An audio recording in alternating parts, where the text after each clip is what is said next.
बलूचिस्तान के शहर कल्लात से हमारे गिदरोशिया पॉइंट के नुमाइंदा नायब इसरार मेंगल की रिपोर्ट के मुताबिक डिप्टी कमिश्नर कल्लात मुनीर अहमद रानी का एडीसी फिदा बलोच के हमरा डिस्ट्रिक्ट हेडक्वार्टर अस्पताल का दौरा। डिप्टी कमिश्नर कल्लात मुनीर अहमद दुरानी ने अपने ओहदे का चार्ज संभालते ही सबसे पहले सिविल अस्पताल कल्लात का दौरा किया। एमएस डॉक्टर नसीम लांगू ने डिप्टी कमिश्नर को अस्पताल का तफसीली दौरा कराया।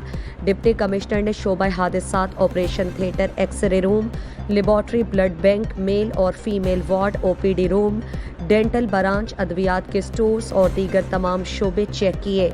डिप्टी कमिश्नर ने तमाम शोबों के स्टाफ की हाजिरियां, अस्पताल की सफाई सुथराई, अस्पताल में दस्तयाब अद्वियात का जायजा लिया।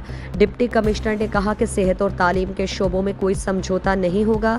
तमाम स्टाफ अपना हाजिरी यकीनी बनाएं। अस्पताल की सफाई सुथराई का खास ख्याल रखा जाए। गैर हाजिर डॉक्टर्स और दीगर स्टाफ के खिलाफ सख्त कार्रवाई की जाए। डॉक्टर लोगों के लिए मसीहा हैं। लोगों की सेहत की बेहतरीन सहूलियात देने के लिए तमाम तर वसाइल बरूए कार लाए जाएं। सिविल अस्पताल कल्लात के मसाइल का हल तरजीहात में शामिल है। बहुत जल्द डॉक्टर समेत दीगर स्टाफ और अद्वियात की कमी को पूरा कर दिया जाएगा।